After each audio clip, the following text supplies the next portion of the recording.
acogida, muestras de acogida, por supuesto, a todos.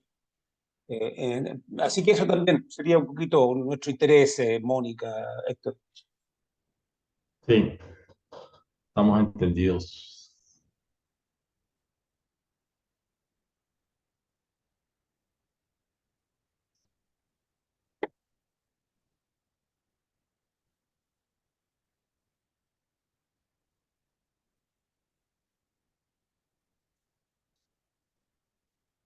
Nosotros hicimos una invitación amplia, tanto Chile 21, nuestra fundación hermana y el foro. Así es que, ¿cierto? Va a haber, pienso yo, estimo, espero, eh, gente de distintas partes, digamos, ya alguna gente de la Alianza Progresista, Héctor también, ¿cierto? Se ha interesado, espero que puedan ingresar. Sí. Alguna gente de Uruguay, ¿cierto? Del Frente Amplio. Bueno, así que va a ser, espero que todos puedan estar, digamos, ¿cierto? Por lo menos me expresaron el interés. Así que, bueno, espero que tengamos un público amplio. Perfecto.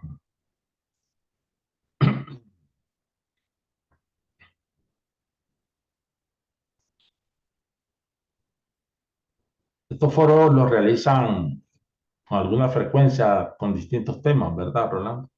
Sí, particularmente de nuestro grupo Diálogo e Integración del Foro Permanente de Política Exterior. Tenemos, yo diría que un par de veces al mes, conversatorios sobre distintos temas, digamos, ¿cierto? Ya, Nicaragua creo que es la segunda vez que tú estás con nosotros, Héctor, si mal no me recuerdo. Sí, estuvo Luis Carrión también en el anterior. Sí, claro. También sobre Venezuela hemos tenido varios, por supuesto. Hay un área de trabajo que desde el foro estamos desarrollando, que es la integración, la recreación del espacio de integración. Así, ahí hemos tenido conversatorios con distintas partes de la región. Así es que cuando han habido elecciones en Colombia, tuvimos un par de foros antes de las elecciones. El tema de Perú, por supuesto, que nos interesa mucho, lo seguimos con mucho interés, así que también hemos tenido conversaciones con gente de Bolivia, por supuesto, sobre Argentina, ¿cierto? Con invitados de Argentina. Ahora vienen las elecciones en Paraguay, ¿cierto? En algunos meses. Creo que vamos a entender un poco qué es lo que está sucediendo en Paraguay. Así que sí, es bien permanente nuestra agenda de conversatorio.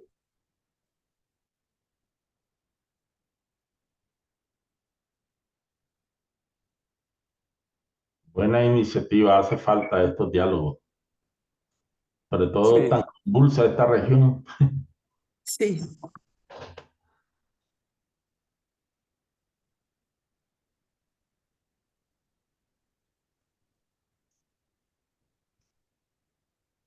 Y ahora se está agregando el pánico financiero que está cundiendo. Ya en Sí, Europa, bueno, el CAF. Swiss Bank. Bueno, perdón. Disculpa, sí, pues. Ese banco se hizo 25%, cayeron las acciones hoy en...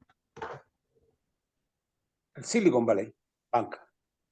No, Sí. no, en Europa, un banco suizo. El Swiss Bank. Ya. Sí.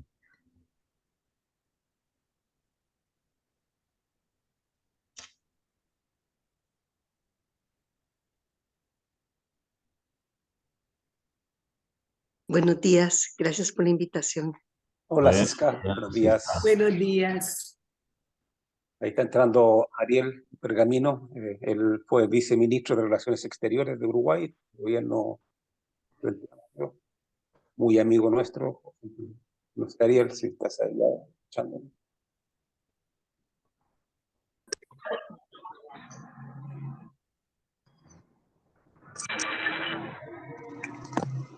Ahí está Ariel. Hola, bienvenido, Ariel. Hola, ¿qué tal? ¿Cómo estás? ¿Bien? Bien. Saludarte. Buenos días, Ariel. Hola, ¿qué Ariel tal? también es secretario de Relaciones Internacionales del Frente Amplio de Uruguay. Ahora. Así que gracias por acompañarnos, Ariel. Gracias. También. Gracias.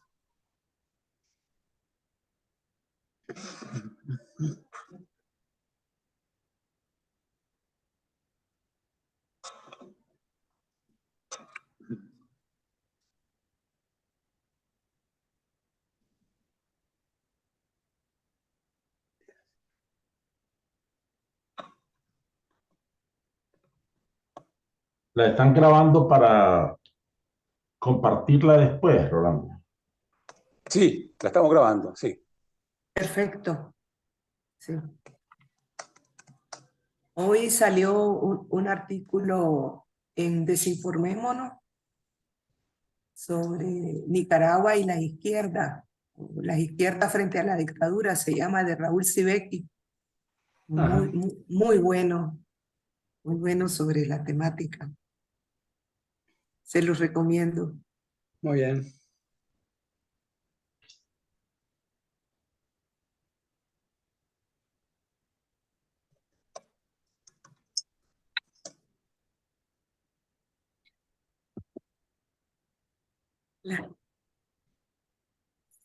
Hola, hola, buenos días. Buenos Hola, días. Daniel. Buenas tardes, ya, claro. Hola. Daniel, nuestro contraparte de Chile 21, director ejecutivo asumido hace poco, así que, Daniel, qué gusto que Mucho estés gusto. también en la pantalla. Muchas gracias por... Sí, vine a darles un saludo y mis mejores deseos. Estoy en el Instituto de Estudios Internacionales, tengo que participar en un coloquio también que tienen aquí, pero quise estar con ustedes para saludarlos y decirles que para nuestra fundación es muy importante el tema de Nicaragua, particularmente para mí, porque yo me formé en Francia en doctorado con uno de los conocedores y amigos de Nicaragua, con Gilles Bataillon, que fue mi profesor mi guía de tesis, entonces conozco bastante la situación. No soy un experto en Nicaragua, pero a través de Gilles he conocido del dolor y del problema de los nicaragüenses frente a lo que se transformó la revolución sandinista, en lo que devino. Y cuentan, por supuesto, con todo nuestro apoyo, con nuestro espacio para estos diálogos, para trabajar conjuntos en lo que deseen. Muchísimas Gracias. gracias. Gracias, Daniel. Bueno, se ha incorporado el secretario general, ¿cierto?, del Foro Permanente, Cristian Barros, dos vicepresidentes del Foro, Carlos Ominami y Jaime Gamure. Bienvenidos, ¿cierto?, ya a todos, por supuesto. Ya son las 12:05, creo que sería bueno que iniciáramos para aprovechar el Correcto. tiempo que nos han dispuesto Héctor y Mónica. Daniel, muchas gracias de nuevo. Y bueno, yo quiero partir haciendo primero agradecer a Héctor y a Mónica por acompañarnos hoy día. Es un tema que a nosotros en Chile y en el Foro Permanente de Política Exterior, Chile 21, el Grupo Diálogo e Integración de América Latina del Foro Permanente nos interesa, hemos seguido mucho, por supuesto, hemos expresado nuestra solidaridad a través de declaraciones del Foro. Y en general tenemos permanentemente contactos con compañeros nicaragüenses, y así es que este foro, ¿cierto?, este conversatorio, ¿cierto?, lo esperábamos con mucho interés. Voy a partir, ¿cierto?, haciendo una introducción muy breve y recordando un poco el reciente documento de un grupo de expertos de Naciones Unidas que dirigió Jan Simon, ¿no?, en donde señala que el aparato estatal nicaragüense en su integridad ha sido convertido en un arma de persecución en contra de la población. Y señala también que esto no son fenómenos aislados, sino producto del desmantelamiento deliberado de las instituciones democráticas y la destrucción de los espacios cívicos y democráticos. Estas violaciones, continúa ese informe de expertos de Naciones Unidas, estas violaciones y abusos se perpetran de manera generalizada y sistemática por motivos políticos y constituyen crímenes de lesa humanidad, de asesinato, encarcelamiento, tortura, incluida la violencia sexual, deportación y persecuciones por motivos políticos. Y nuestros invitados, Mónica y Héctor, han vivido esta experiencia. Ellos han sido perseguidos, deportados, viven ambos en el exilio, despojados de su nacionalidad, una aberración jurídica, ¿cierto?, internacional que escasamente encontramos. Entonces, también por ello nuestra solidaridad para Héctor y para Mónica. La prensa, ¿cierto?, ya ha dado cuenta también ¿cierto? Y respecto a las persecuciones, digamos, ¿cierto? La oposición política, la iglesia, las universidades, los gremios empresariales, las ONG, en definitiva, ninguna organización de la sociedad civil hizo un artículo publicado el fin de semana en un periódico chileno. Ninguna organización de la sociedad civil en Nicaragua ha quedado fuera del control del régimen de Ortega y Murillo. Por supuesto, esto nos preocupa nuevamente nuestra solidaridad, y como queremos escucharlos a ustedes, voy a ofrecerle la palabra a Mónica y enseguida a Héctor.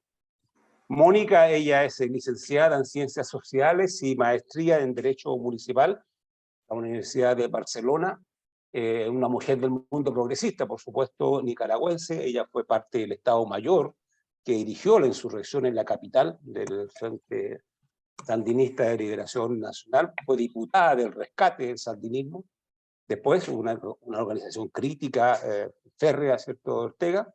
Es presidenta, no sé si todavía continúa, de la Fundación Popolná para la Promoción y Desarrollo Municipal, y está exiliada en Costa Rica.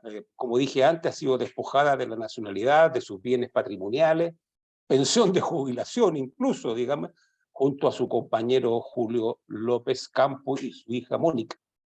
Es historiadora, ha escrito volúmenes de la memoria de la lucha sandinista, que será muy rica la experiencia que ella nos pueda compartir y sus reflexiones. Así que Mónica, por favor, tiene la palabra. Y muchas gracias nuevamente por acompañarnos. Muchas gracias, Rolando, y muchas gracias a esta iniciativa para escuchar nuestras voces en este importante foro. Para comenzar, quiero caracterizar el régimen de Ortega Murillo como una dictadura absolutista que está basada en el control de las armas, particularmente de la policía, que la ha puesto completamente a su servicio para reprimir cualquier manifestación de disidencia.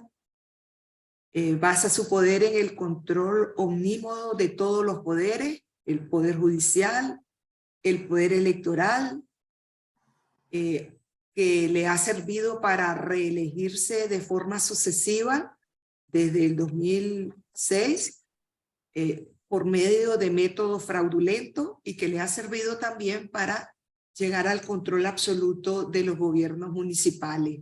En el año 2022 se recetó el 100% del control de las municipalidades, pero a la vez se basa en la supresión de todas las garantías democráticas, tanto las que están contenidas en la Constitución de Nicaragua como en los tratados internacionales. Libertad de expresión e información, libertad de reunión, libertad de organización. Hay más de 3.200 organizaciones que han sido suprimidas sus personerías jurídicas, dentro de ellas Popolná, de la cual era presidenta, y sus bienes incautados, tomados por la vía mano militar, por lo menos de una parte importante de estas organizaciones. También suprimió la libertad de movilización desde septiembre del 2018 por medio de una orden policíaca. No se puede realizar ninguna movilización. Libertad de pensamiento.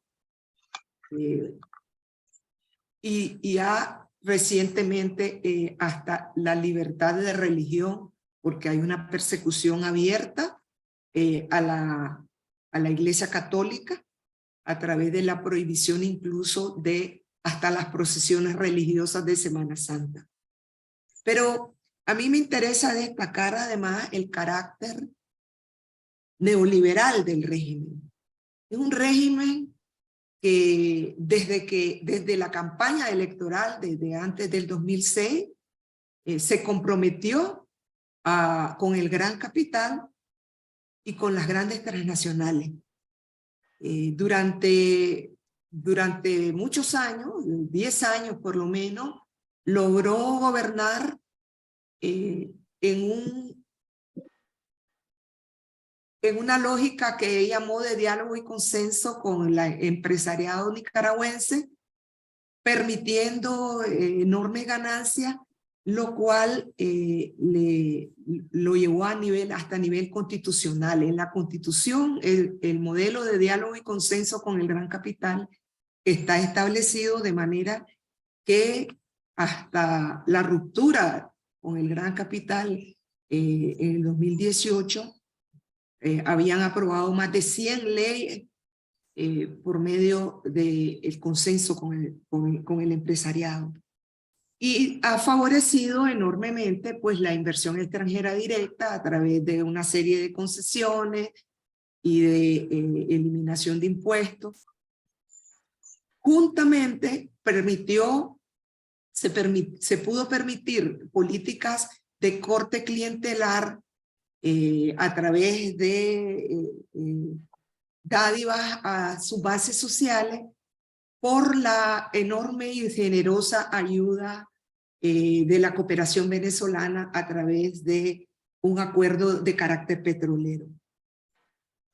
El tercer rasgo que me parece esencial es que hasta 2018 mantuvo excelentes relaciones con los Estados Unidos a través de, en primer lugar, de la política comercial y económica, que es favorable a la lógica de los Estados Unidos, pero también a través de una rígida política de control migratorio. Realmente Nicaragua se convirtió como en un enorme muro para la migración del sur. Fin de año. Sí, va a llegar a cualquier manera. Sí, es como Canitia. Parece que hay otros audios ahí. Disculpa, Mónica, Sí. pedirle a Francisco si puede silenciar él desde... Y tal vez todos silenciemos nuestros micrófonos. La política también con los Estados Unidos se expresó también una política de total coincidencia en lo que llamaban la persecución a la narcoactividad, que hizo que tanto la policía como el ejército tuvieran excelentes relaciones con los Estados Unidos. De manera que durante todos estos años Ortega se logró manejar con una política macroeconómica, neoliberal y microeconómica, también de corte capitalista, pero con un discurso que le permitió insertarse dentro del consenso de los países del ALBA, encabezados en este entonces por Hugo Chávez, y manejando entonces una retórica de izquierda y una retórica antiimperialista, pero una práctica concreta de una gran estabilidad y consenso, tanto con los organismos financieros internacionales como con el gran capital.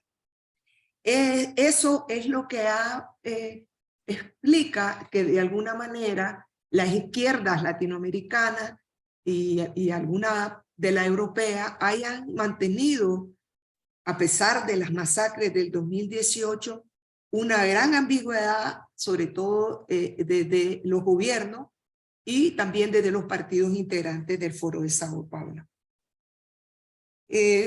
Con esta descripción se puede entender cómo llegamos a 2018 con una bastante estabilidad, con un gran respaldo de los organismos financieros internacionales y cómo hasta el día de hoy esa estabilidad y esa relación con los organismos financieros se mantiene de una manera bastante contradictoria con el discurso que se maneja desde los Estados Unidos o desde algunos sectores del Parlamento norteamericano y del Parlamento europeo respecto al tema de los derechos humanos.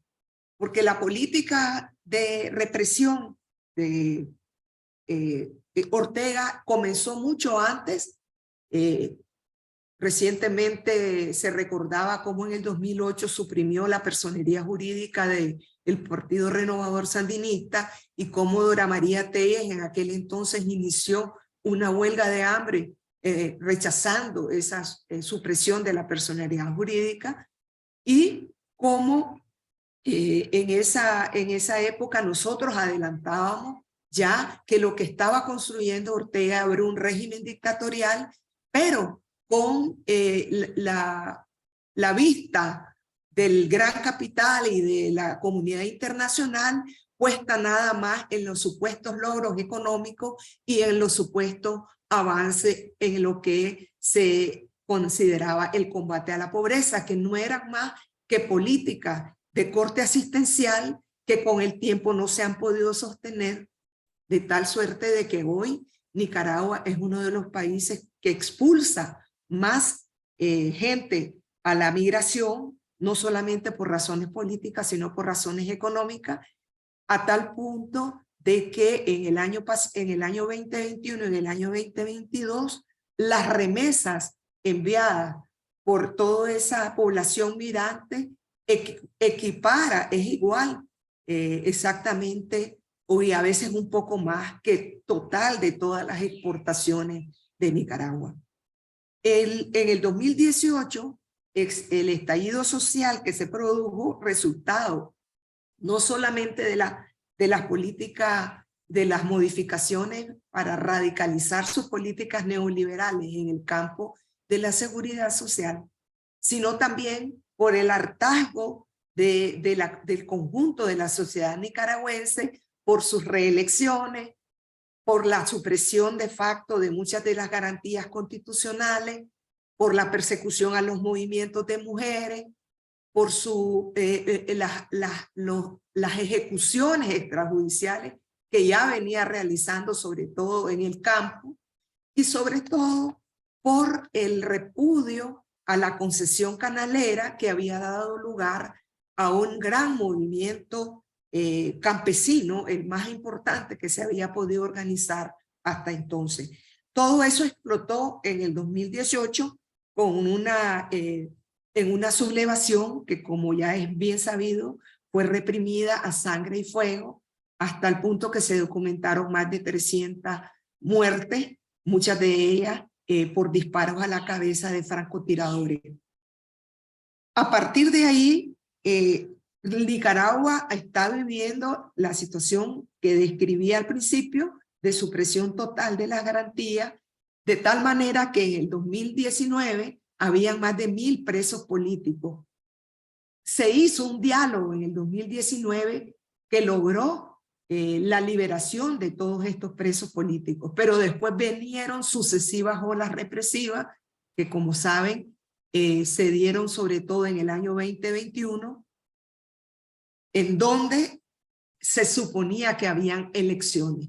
Y una parte de la oposición nicaragüense apostaba a ese proceso electoral del 2021, a una apertura y a las posibilidades de articularse frente a ese proceso electoral, y lo que hizo Ortega fue literalmente suprimirlo a través de la captura de todos los posibles candidatos a la presidencia, líderes que recientemente fueron liberados, montados en un avión y enviados a los Estados Unidos, e inmediatamente después suprimidas sus nacionalidades y todos sus derechos constitucionales.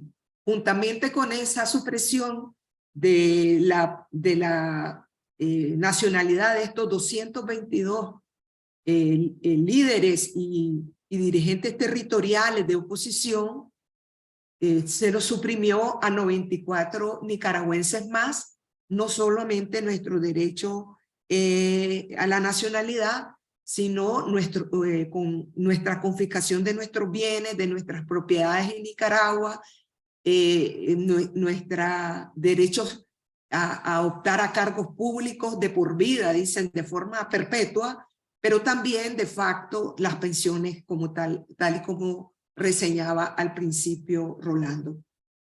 Esa es la situación que estamos viviendo actualmente. Yo prefiero quedarme allí para después analizar cuáles son las perspectivas de salida, para describir políticamente qué es lo que estamos viviendo actualmente los nicaragüenses. Muchas gracias. Perfecto, muchas gracias, Mónica.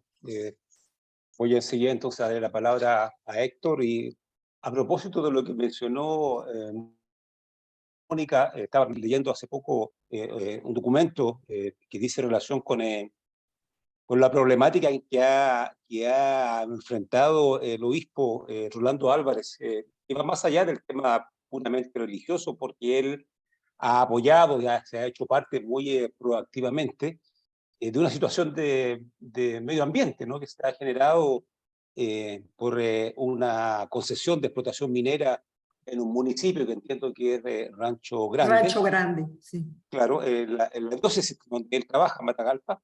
Y bueno, los campesinos de esa zona se han expresado en contra por todo el tema medioambiental.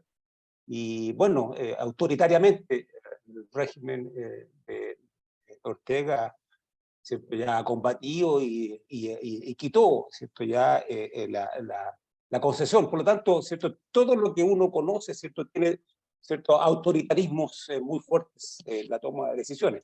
Así que, como lo que señalaba Mónica, también en ese sentido. Muchas gracias. Héctor, por favor, tienes la palabra. Héctor, eres abogado, periodista de la Universidad Centroamericana, secretario de Relaciones Internacionales del partido UNAMOS, es miembro del Consejo Político de la Unidad Nacional Azul y Blanco, la coalición opositora, y está exiliado también y privado de su nacionalidad. Tiene posgrado en Derecho Constitucional y Derecho Ambiental, ha sido docente universitario en diferentes universidades de Nicaragua, y tiene, por supuesto, varias publicaciones sobre su especialidad, sobre medio ambiente, sobre la izquierda, desde sus cenizas. Tiene un muy interesante trabajo, y también artículos escritos en otros idiomas, en alemán, uno que se llama Cocine Centroamericano, sus raíces e influencias. Está despojado de su nacionalidad, está declarado prófugo de la justicia, traidor a la patria, junto a otros nicaragüenses. Así que, Héctor, bueno, nuestra solidaridad nuevamente, y tienes tu tiempo para tu reflexión. Muchas gracias. Muchas gracias, Rolando, y muchas gracias a todos por estar aquí en este foro. Es una oportunidad para nosotros para informarles, comentarles cómo estamos viendo la situación en Nicaragua. Yo quisiera partir de una premisa que Mónica lo ha dicho, pero me parece importante reiterarlo, porque a veces desde el exterior no se calibra la magnitud del abuso, del absolutismo, del orteguismo. La dictadura de Daniel Ortega y Rosario Murillo es una dictadura totalitaria. Y cuando decimos totalitaria no es ninguna retórica, sino que estamos precisamente calificando el hecho político que ocurre, y hay un ruido allí, Rolando, tal vez apagamos los micrófonos.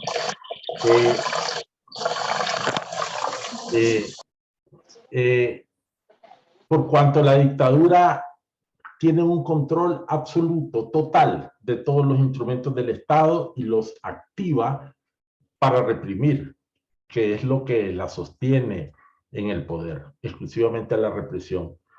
Yo, y aquí me voy a permitir contar una anécdota que alude a Mónica. Recuerdo, Mónica, que si no me equivoco, en el año 77 vos fuiste juzgada en Matagalpa. Y fuiste sometida a un juicio, tuviste un debido proceso y fuiste absuelta. Y yo recuerdo que pocos días después organizamos un acto en la universidad donde estuviste, luego de ser absuelta y liberada por un tribunal en el somocismo. Y Mónica ha contado que de ese acto precisamente pasó directamente a la clandestinidad. Lo que quiero ilustrar con esto es que aún en el somocismo, una dictadura que combatimos, había espacios que respetaban las leyes, había jueces que respetaban el debido proceso y demás. Lo que no quiere decir que la dictadura de Somoza haya sido buena, de ninguna manera, ninguna dictadura es buena. Pero eso ahora en el orteguismo no lo vemos. Si todos los jueces actúan como un pelotón de fusilamiento, la Asamblea Nacional, yo la llamo la Oficina Legislativa de Ortega, solo da trámite a la voluntad de Ortega para traducirla en leyes y decretos. En el año 2018, luego de la insurrección cívica ciudadana, por un acuerdo del gobierno de Nicaragua, la Secretaría General de la OEA y la Comisión Interamericana de Derechos Humanos, se conformó un grupo independiente de expertos internacionales que estuvo en Nicaragua de julio a diciembre del 2018 hasta que fue expulsado de este grupo por la dictadura de los Ortega Murillo, exactamente el 19 de diciembre del 2018, un día antes que presentaran su informe. Tuvieron que presentar el informe en el exterior. Y este informe es demoledor al sostener que entre abril y mayo, que fue el periodo que investigó, la dictadura de Daniel Ortega cometió crímenes de lesa humanidad. Es una detallada investigación que sustenta cada uno de los dichos. Y ahí afirma que Ortega, utilizando las distintas instituciones públicas, ejecutó esta represión, cometió estos crímenes de lesa humanidad que, entre otras cosas, como dijo Mónica, dejaron más de 325 personas asesinadas. El 6 de marzo de este año, el grupo de expertos en derechos humanos, que fue conformado por una resolución del Consejo de Derechos Humanos el año pasado, el Consejo de Derechos Humanos de las Naciones Unidas, presentó su informe. Y este nuevo informe de este grupo de expertos en derechos humanos señala, como apuntó Rolando al principio, que la dictadura ha cometido crímenes de lesa humanidad contra los nicaragüenses que se han opuesto a la dictadura de manera activa desde el 2018. Y dice, y leo, el grupo tiene motivos razonables para creer que autoridades del más alto nivel de la estructura del Estado, incluyendo al presidente Daniel Ortega y la vicepresidenta Rosario Murillo, así como los altos mandos de la jefatura, participaron en la comisión de los delitos documentados en el informe. Y también señala que hay diversos funcionarios de las distintas estructuras del Estado, particularmente de la policía, que han sido ejecutores de estos crímenes. Y esos crímenes van desde violación a la libertad de expresión, de opinión, de asociación, de conciencia, de religión, de movilización, por supuesto, y son crímenes que discriminan, criminalizan la actividad política opositora. Entre aquel informe, el del Grupo Independiente de Expertos Internacionales, y este, median 4 años y 3 meses. Lo que quiero significar con esto es que la dictadura de Daniel Ortega ha cometido crímenes de lesa humanidad de manera continuada, sistemática, en todo este periodo.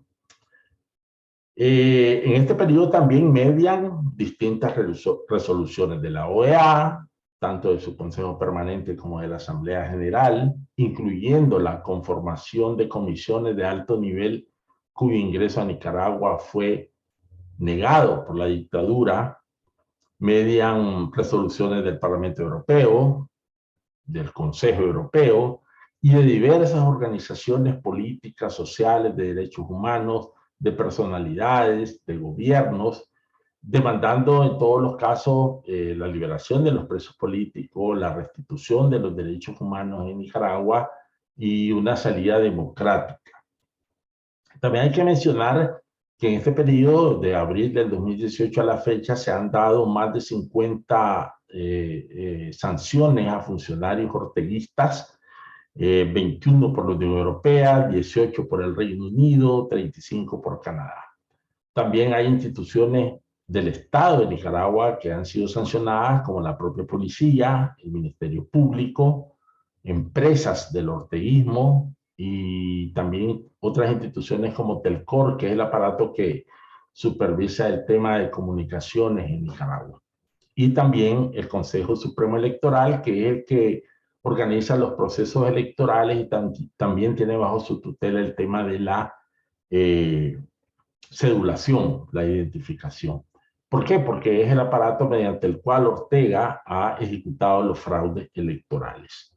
Y también hay que decir que en este periodo de abril a la fecha se ha dado un fenómeno de migración masiva de la población nicaragüense, nunca visto en la historia de nuestro país.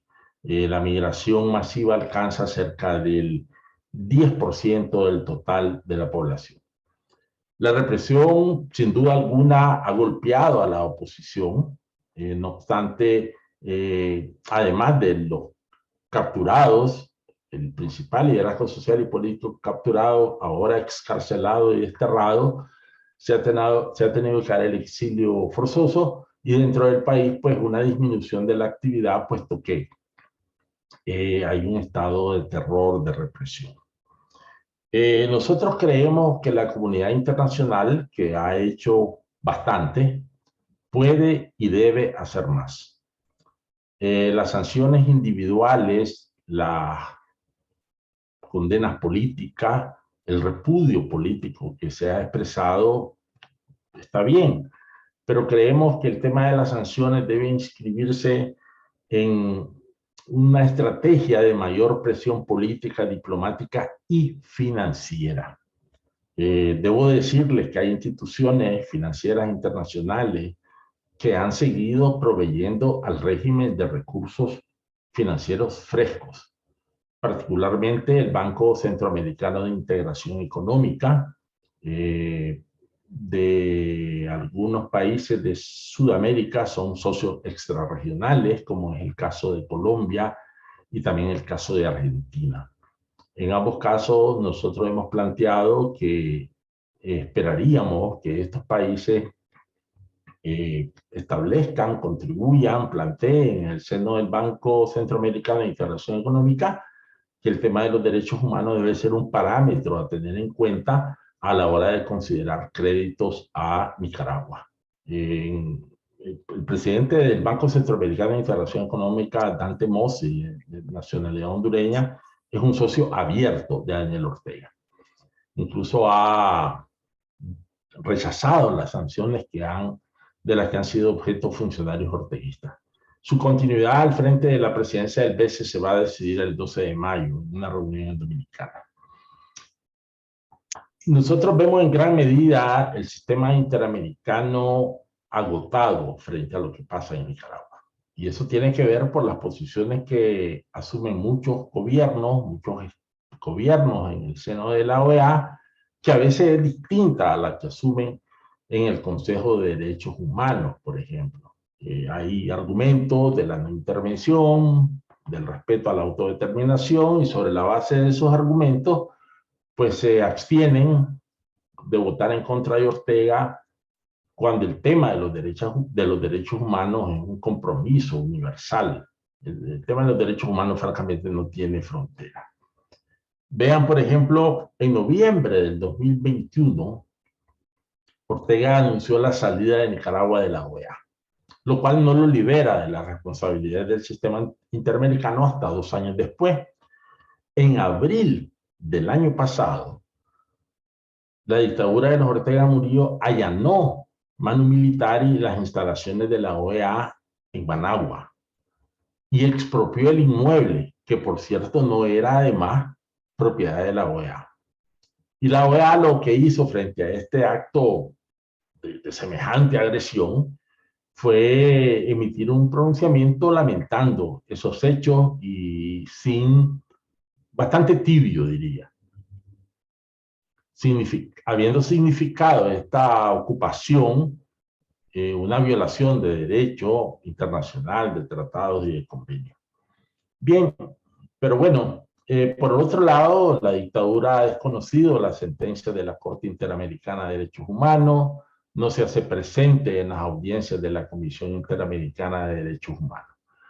Lo que quiero decir con esto es que hay un desafío para los gobiernos en América Latina, y en eso creemos que los partidos, que las organizaciones de la sociedad civil, la opinión pública, pues puede influir para que estos gobiernos tengan una actitud firme frente a lo que ocurre en Nicaragua. Nosotros estamos conscientes que la responsabilidad y la solución de lo que pasa en Nicaragua recae a fin de cuentas en los nicaragüenses, pero también creemos que el acompañamiento de la comunidad internacional es importante, es fundamental para ello. En una sesión que hubo el viernes pasado de la Comisión Interamericana de Derechos Humanos, su presidenta, la señora Margaret Macaulay, decía que el problema de Nicaragua es un problema de la humanidad.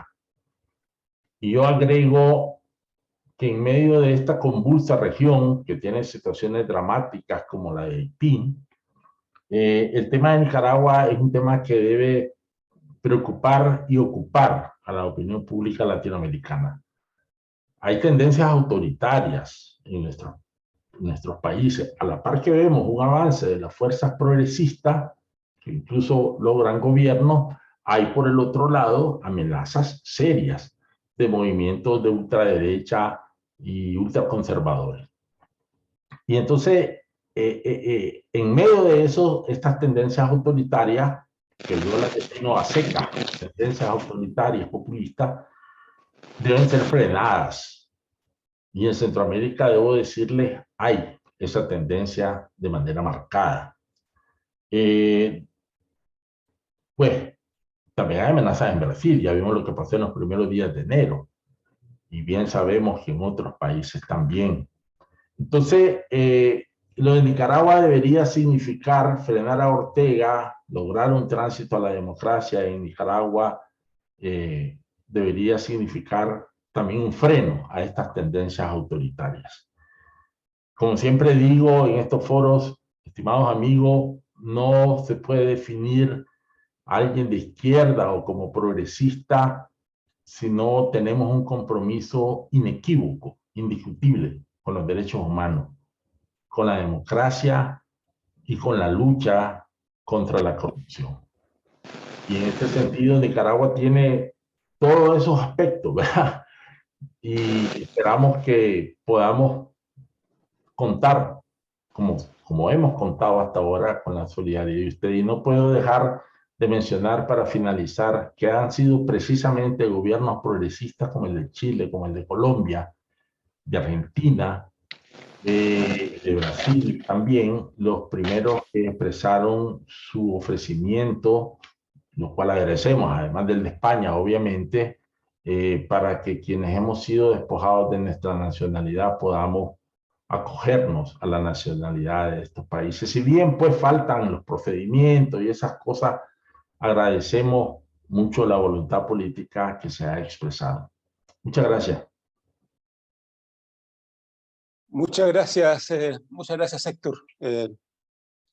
Creo que has hecho mención a algo que a nosotros nos interesa mucho, ¿cierto? Respecto del acompañamiento de la comunidad internacional y de organizaciones de la sociedad civil como esta, como el Foro Permanente de Política Exterior, Chile 21, ahora de este conversatorio y por supuesto los políticos de la... yo pienso que podríamos hacer ahora, ofrecer la palabra para quien desee hacer algún comentario, hacer una pregunta, un aporte, y después volvería a Héctor y a Mónica un poco en lo que ya mencionó Héctor, pero igual tal vez profundizar un poquito, también lo dijo Mónica, en cuáles son las salidas factibles, cómo lo ven ellos, digamos. Así es que ofrezco la palabra ahora para que alguno de nuestros participantes comentario, y después de eso volveríamos entonces a Héctor y a Así que, bueno, está abierto. Cristian Barros, por favor. Están muteados, están muteados.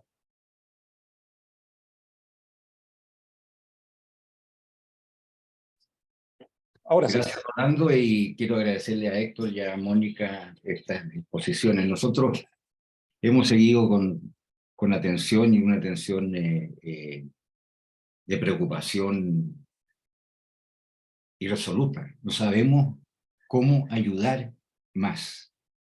Creo que eso es el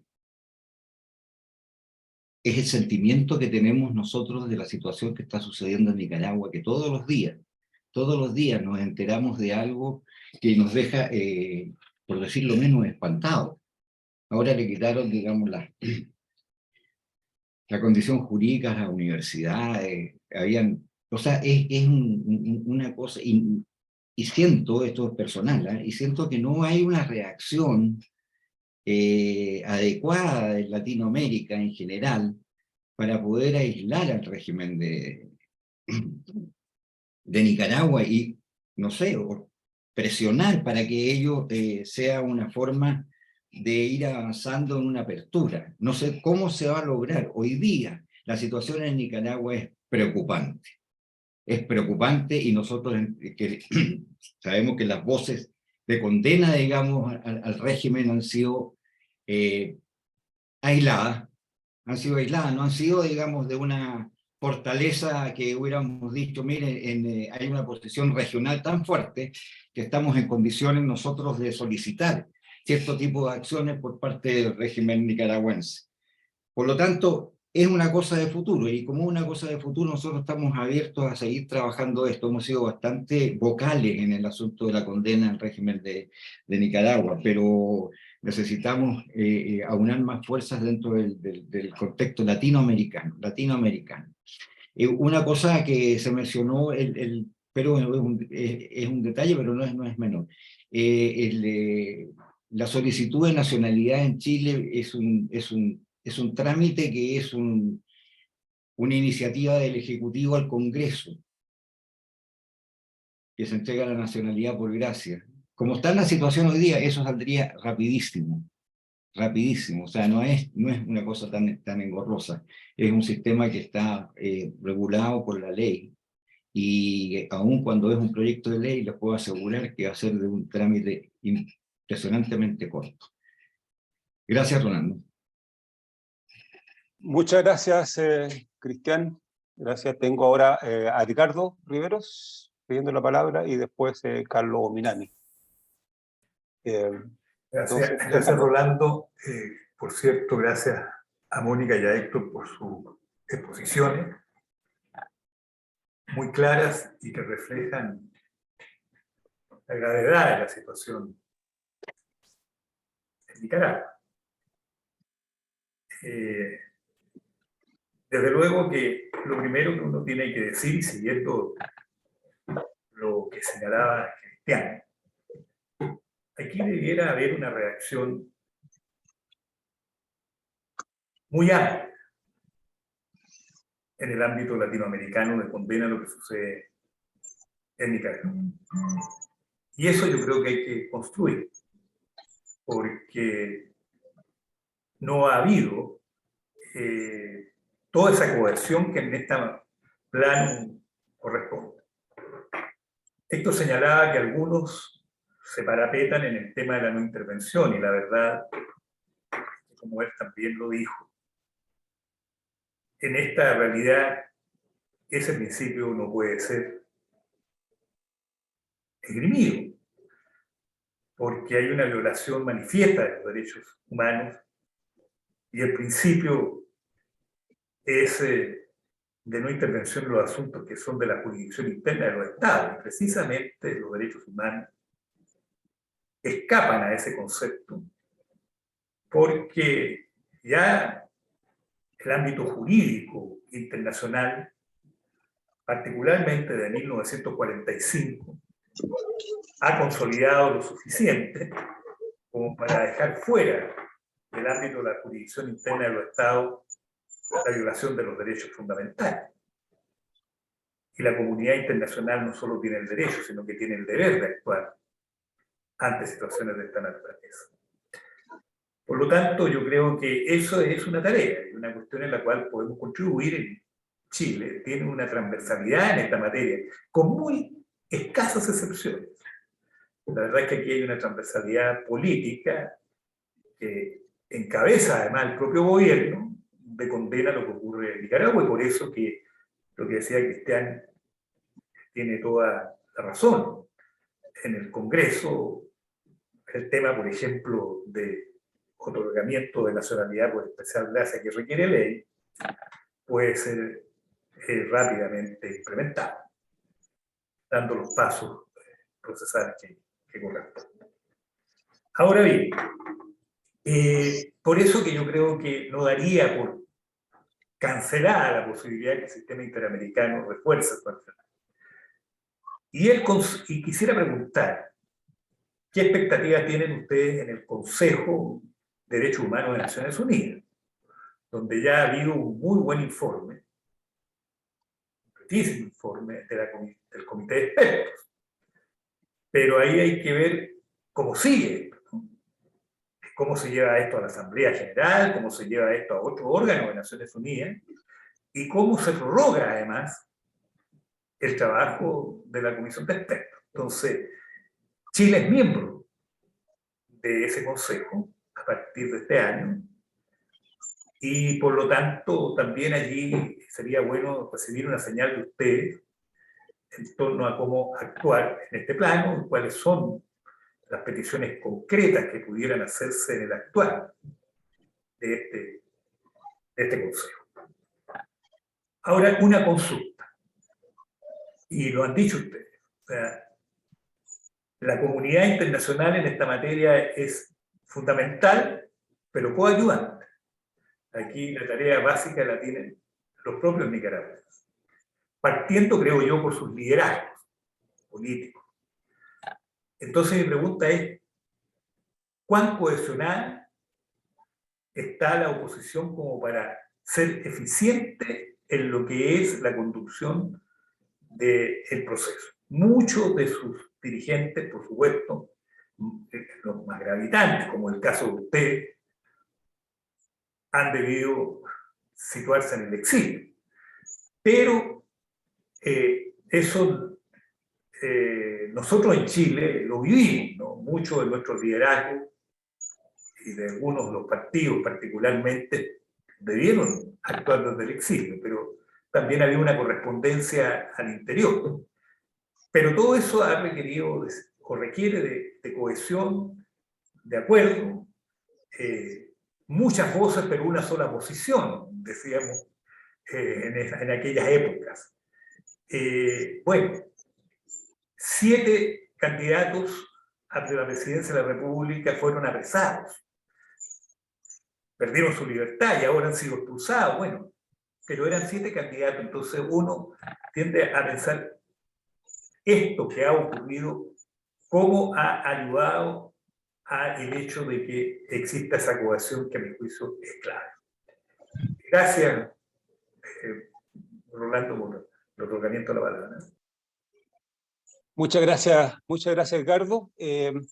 Tengo 3 pedidos de palabra, Jaime Gamuri, Carlos Ominami, Fernando Reyes. Si les parece, cerraríamos ahí estas intervenciones, ¿cierto? de medio tiempo, digamos, y después volvemos, ¿cierto? A Héctor y Mónica para los comentarios finales, puesto que nos acercamos, ¿cierto? Unos 15 a 20 minutos más al tiempo que había acordado. Así que Jaime, Carlos y Fernando. Jaime, gracias.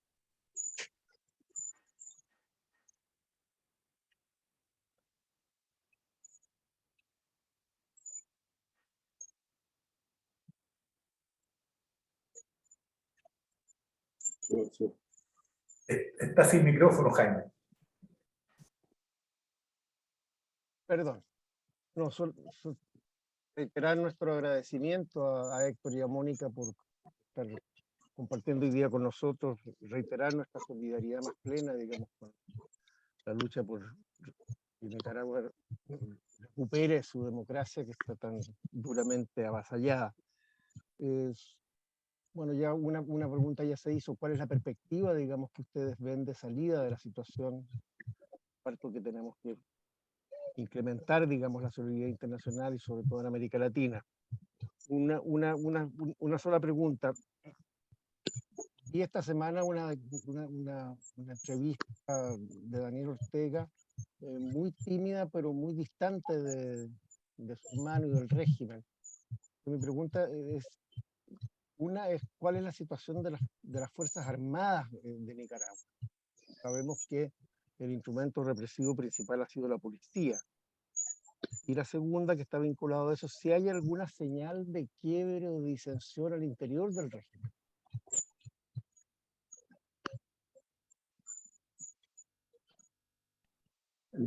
Muchas gracias, Jaime. Vamos entonces a Carlos Minami y a Fernando Reyes, y después volvemos a Héctor y Mónica para sus comentarios y las preguntas que han sido formuladas, que yo voy a tratar de resumirlas antes de entregarles la palabra. Así que Carlos Ominami y Fernando Reyes enseguida. Carlos. Gracias, Rolando. Yo quiero sumarme a los agradecimientos a Mónica y a Héctor, y solidarizar naturalmente con el combate que ellos están desarrollando. Yo quisiera pedirles dos cosas. Uno, si pudieran profundizar en el análisis de la situación de la oposición, las perspectivas de la oposición. Y en segundo lugar, si pudieran profundizar respecto de los apoyos internacionales que tiene hoy día el régimen de Ortega. En este sentido, entregarse un elemento de información, si por si acaso ustedes no lo tenían. Al interior del Grupo de Puebla, del cual yo soy parte, se generó una discusión respecto al tema de Nicaragua. Y quiero decirles que finalmente se emitió una declaración condenatoria del régimen de Ortega Murillo, que fue suscrita, entre otros, por el presidente Samper, por Sergio Morín y por varios otros de los fundadores del Grupo de Puebla. Perfecto. Gracias, Carlos. Fernando, entonces si volvemos después a Mónica y Fernando, por favor. Bueno, en primer lugar también agradecer las presentaciones y todo lo que significa la vida que están teniendo Héctor y Mónica, el respaldo para ellos. Yo veo una oportunidad muy concreta de algún tipo de acción, que es la próxima cumbre iberoamericana. Estamos hablando del 25 de marzo, y yo leo declaraciones de Andrés Salamán, el secretario general actual de Iberoamericana, que dijo hace poco que ni Cuba, ni Venezuela, ni tampoco Nicaragua necesitan invitación, sino que tienen derecho por sí mismos a participar en la cumbre iberoamericana. Yo tengo la impresión de que esa es una oportunidad que entidades como el Grupo de Puebla u otras articulaciones que podemos armar, podemos empezar algo. Y sería interesante ver en qué medida nuestros amigos ven, con respecto a la cumbre iberoamericana, una reacción precisamente en España, en el sentido de que la participación de Nicaragua es francamente algo repudiable en el contexto de la próxima cumbre de la Comunidad Iberoamericana. Eso. Gracias, Fernando. Bueno, entonces le daríamos la palabra a Héctor y Mónica en ese orden. Las preguntas, ¿cierto?, son más o menos, ¿cierto?, el tema de la comunidad internacional y cómo, ¿cierto?, pueden seguirse exteriorizando, ¿cierto?, esa solidaridad, esos apoyos. Un poco, ¿qué ven ustedes respecto de las Fuerzas Armadas? Si hay algún quiebre dentro de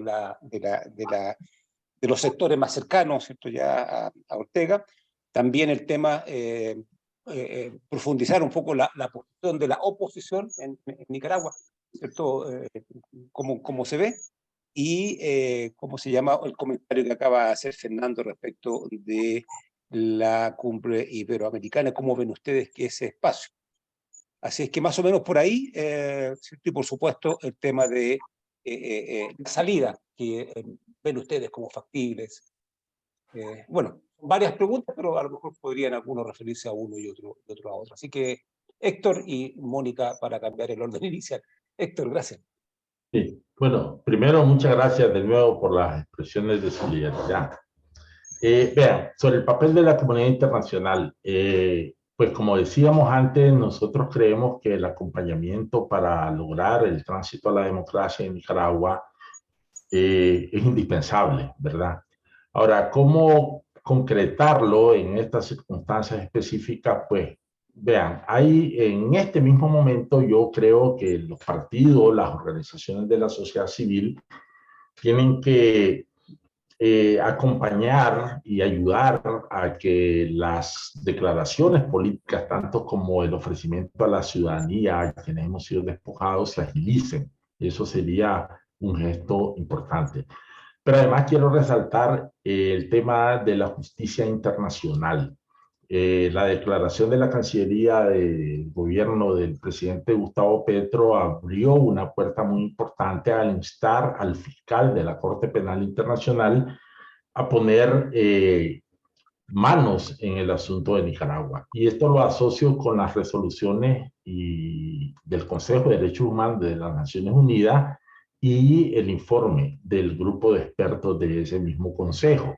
El grupo de expertos en su informe que presentó el 6 de marzo pasado insta precisamente a la continuidad de las sanciones a los funcionarios orteguistas responsables de crímenes de corrupción, de violaciones a los derechos humanos, a las distintas instituciones internacionales, incluyendo las instituciones financieras internacionales, para que tengan en cuenta el tema de los derechos humanos como un parámetro. Pero además también invoca la justicia internacional. Y ahí hay dos caminos. Uno, que pueda llevarse a la dictadura de Ortega Murillo a la Corte Penal Internacional mediante la gestión de terceros países, puesto que Nicaragua no es suscriptora del Tratado de Roma, pero sí puede hacerlo otro país. Y el otro tema es la invocación a la justicia universal que algunas legislaciones contemplan, legislaciones nacionales. Ya en Argentina hay causas abiertas contra Daniel Ortega, Rosario Murillo y otros funcionarios. Pero aparte de eso, también mencionaba que el tema de las sanciones tiene que ir acompañado de una presión política y diplomática, lo que implica gestiones para propiciar en Nicaragua presiones políticas, diplomáticas y financieras una salida. Estamos claros, y eso lo reitero, que tenemos nosotros el desafío de la oposición nicaragüense, me refiero, de constituir una sola voz, un solo ente, por decirlo de alguna manera, que sea un interlocutor con la comunidad internacional. Y ese es un desafío que tenemos la oposición en Nicaragua, porque hasta ahora no lo hemos logrado. La excarcelación de las 222 personas presas políticas, entre las cuales hay muchas que son de liderazgo, del principal liderazgo social y político, es una situación que queremos optimizar en esta dirección, para que esta bocanada de aire fresco, he dicho yo, nos ayude a eso. Después hay un tema que no tocamos, y ciertamente es muy importante, y es que dentro de la dictadura del régimen, dentro del orteguismo, hay señales serias de fisuras. Por ejemplo, para mencionar un caso y empezar por ese, en Nicaragua han sido confiscadas 7 universidades privadas. Ayer fueron las 2 últimas. Y la primera de ellas pertenecía a alguien adepto al régimen de los Ortega Murillo. Eso fue hace año y medio, 2 años. Hay varios del orteguismo a quienes se les ha impedido salir de Nicaragua. Y han habido otros casos explícitos, claros, incluso en orteguistas que por levantar su voz crítica contra el régimen fueron encarcelados. Y otros, particularmente, hay una crisis bastante evidente en el Poder Judicial, en la que la presidenta del Poder Judicial sigue siendo solamente presidenta de manera nominal, y su despacho, todos los funcionarios de su despacho fueron capturados, encarcelados y ahora expatriados. Ellos, al menos hay 3 o 4 dentro de los 222. Así como algunos activistas de base también que fueron encarcelados y ahora desterrados. Dado el hermetismo que hay en el régimen, pues no es muy fácil darse cuenta, pero sí sabemos que hay fisuras importantes y que seguramente cada día van a saberse más y de mejor manera. Y también vemos que esto es una condición que tendrá que darse para la caída de la dictadura y el tránsito a la democracia. Pues básicamente eso es lo que podría decir. Obviamente la Cumbre Iberoamericana es una oportunidad, ya lo hemos abordado en el seno de la Alianza Progresista, Rolando lo sabe, para ver qué se puede lograr en ese evento. Seguramente Mónica podrá ampliar y completar mis respuestas y mis comentarios. Gracias.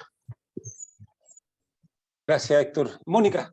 Muchas gracias. En el 2019 se realizó un diálogo mediado, en este caso, por el embajador del Vaticano.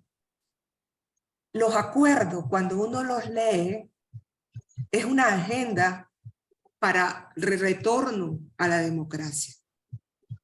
¿Qué pasa? Que necesitamos colocar a la dictadura contra la pared para el cumplimiento de esa agenda, que incluía libertad para elegir, modificación en la ley electoral, retorno de las personalidades jurídicas, libertad irrestricta de todos los presos políticos, derecho a la movilización, etc.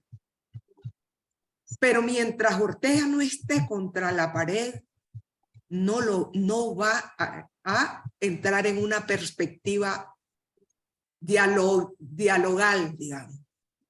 Porque al final de cuentas, en Nicaragua no hay una confrontación como la que ellos quieren presentar, como que literalmente estamos en guerra. De manera que el uso del término de el hermano de Daniel, de Humberto Ortega, de hacer como una tregua santa, no tiene lógica, porque lo que hay es un régimen que violenta todos los días a la gente y no una guerra. No hay perspectivas de un camino que no sea el camino cívico y democrático. El camino democrático es electoral, obviamente. Entonces significa que vamos a esperar hasta el 2026, cuando sabemos que lo que hubo en el 2021 fue un absoluto fraude. Tiene que pasar por el tema de los acuerdos que ya se obtuvieron en el 2019. Entonces, el papel de la comunidad internacional es mucho más relevante en esa perspectiva, pero no puede haber un cambio de rumbo si Ortega, pese a las declaraciones de la comunidad internacional, sigue siendo socio comercial priorizado de los Estados Unidos, donde llegan los principales productos de Nicaragua y viceversa, sigue recibiendo fondos del Banco Centroamericano de Integración Económica, el aval del Fondo Monetario Internacional, del Banco Mundial, recibe fondos de todos estos organismos y siguen las relaciones comerciales no solamente con Estados Unidos, sino con Europa y otros países latinoamericanos. No va a haber cambio en Ortega si él sigue teniendo oxígeno de carácter material. Pero por otro lado, si las remesas, ¿verdad?, siguen oxigenándolo, o si los restos del gran capital nicaragüense siguen haciendo negocios con los bancos internacionales, ¿verdad?, y obteniendo las mismas ganancias o tal vez más de las que le favorece el régimen. Y aquí voy a un tema: si las llamadas izquierdas latinoamericanas no toman unas posturas mucho más definidas en relación al régimen, porque Ortega sigue manejando o navegando con el discurso de que todos los que estamos en contra somos amigos del imperialismo y todos los que están a favor de él son los antiimperialistas. Y eso es favorecido por quienes, desde los gobiernos de izquierda o de los gobiernos progresistas, mantienen o una posición ambigua, incluso algunos que han ofrecido nacionalidad, siguen teniendo una posición ambigua, o guardan silencio, como el caso de Brasil. Entonces se necesita que se vea claramente que esto no es un asunto de izquierda antiimperialista y de derechas proimperialistas, sino que este es un asunto de derechos humanos y de normas básicas de convivencia de una comunidad democrática.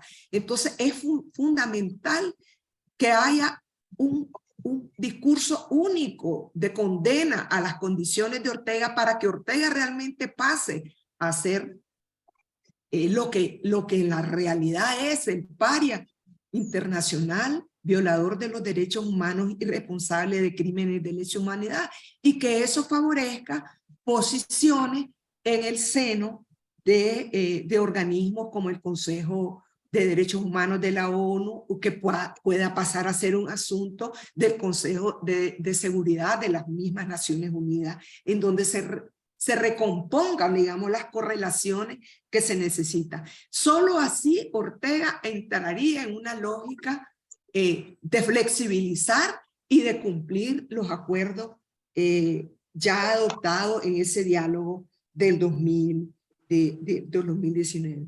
Y solo para cerrar, no vemos, eso es lo único que podría modificar las perspectivas de las mismas Fuerzas Armadas de Nicaragua. Por ejemplo, el ejército sigue teniendo todos sus fondos de pensión en los Estados Unidos y no reciben desde ese punto de vista ninguna presión. Lo mismo ocurre con una parte de los funcionarios del gobierno de Ortega, ¿verdad? Que siguen sintiendo que no pasa nada, ¿verdad? En términos de sus propias vidas y de sus propias realidades. No quiero decir con esto, como muy bien lo ha explicado Héctor, que no hayan grandes fisuras. No son unos cuantos funcionarios del Estado nicaragüense que no pueden salir. No, ninguno puede salir fuera del país. Ni ellos, ni sus hijos. Ellos tienen Nicaragua por cárcel porque solamente con una autorización directa de la pareja dictatorial es que se les puede permitir salir de Nicaragua. Y lo mismo ocurre con una gran cantidad de personas ni siquiera vinculadas al régimen, a los que se les ha quitado su pasaporte. Realmente el papel de los nicaragüenses es esencial en dar, como muy bien mencionaba, creo que fue el amigo Jaime, ¿verdad? O creo que fue más bien Edgardo que dice que necesitamos muchas voces, pero una sola posición. Eso nosotros estamos conscientes los nicaragüenses. Y ojalá que efectivamente la salida de los liderazgos de la cárcel favorezcan este proceso. Es un proceso en el que quiero decirle, las voces más negativas han sido la gente proveniente de la derecha, pero de alguna manera fundadas en lo siguiente. O sea, Ortega se autocalifica de izquierda y nosotros nos seguimos reivindicando de la izquierda. Y la izquierda internacional mundial ha sido la más tímida a la hora de posicionarse. El posicionamiento de Boric, el posicionamiento de Petro son esenciales también para contribuir a nuestra propia comunidad de voces en Nicaragua, porque debilita el enfoque de que lo que hay en Nicaragua es una confrontación entre la democracia representada por la derecha y la dictadura representada por Ortega. No es eso en realidad el problema. El conflicto en Nicaragua es un conflicto de derechos humanos, es un conflicto entre democracia y dictadura, pero la falta de voces de la izquierda ha favorecido que ciertos sectores de derecha se empoderen de esa manera y no favorezcan la necesaria unidad que se requiere, como la requerimos ya contra la dictadura de Somoza, para poder reenrumbar a Nicaragua en un camino democrático. Gracias. Muchas gracias, Mónica. Muchas gracias, Héctor. Antes de un par de comentarios finales, quiero mencionar 2 o 3 mensajes que hay en el chat. Uno de Praxis, que menciona de que el número de exiliados es mucho más grande si se considera todos aquellos que huyeron de Nicaragua antes de ser apresados. Por lo tanto, hay una cantidad mucho mayor de nicaragüenses que han debido abandonar o que abandonaron Nicaragua, su país, por temas políticos. Hay una pregunta de Ellen Yulisa. Ella expresa su compromiso por nicaragüenses en el exterior sigan luchando, y pregunta cómo pueden organizarse. Creo que es muy interesante ese compromiso y hay que contar también. Miguel Silva, disculpa, no te vi que pediste la palabra, pero le mando un mensaje de mucho cariño a Mónica y espera seguir conversando con ella. Y nuestro ex viceministro de Relaciones Exteriores de Uruguay, Ariel Bergamino, también expresa lo grato que ha sido escucharles, digamos, el compromiso del Frente Amplio evento. Yo quiero agradecer nuevamente la disposición. El foro, como organismo de la sociedad civil, va a seguir, por supuesto, muy atento. Este espacio sigue abierto, sin ninguna duda, para que podamos seguir conversando, hacer reflexiones. Estamos dispuestos, con el mayor de los entusiasmos, a la mención que hacía Cristian Barro respecto de agilizar todos aquellos trámites que sea necesario conversar con otros parlamentarios para que la normativa sobre nacionalidad sea expedita. No tenemos ninguna duda que así va a ser. Y naturalmente vamos a continuar haciendo declaraciones y acompañando como foro el proceso y la lucha de los demócratas nicaragüenses como ustedes. Nuestro afecto, nuestra solidaridad nuevamente.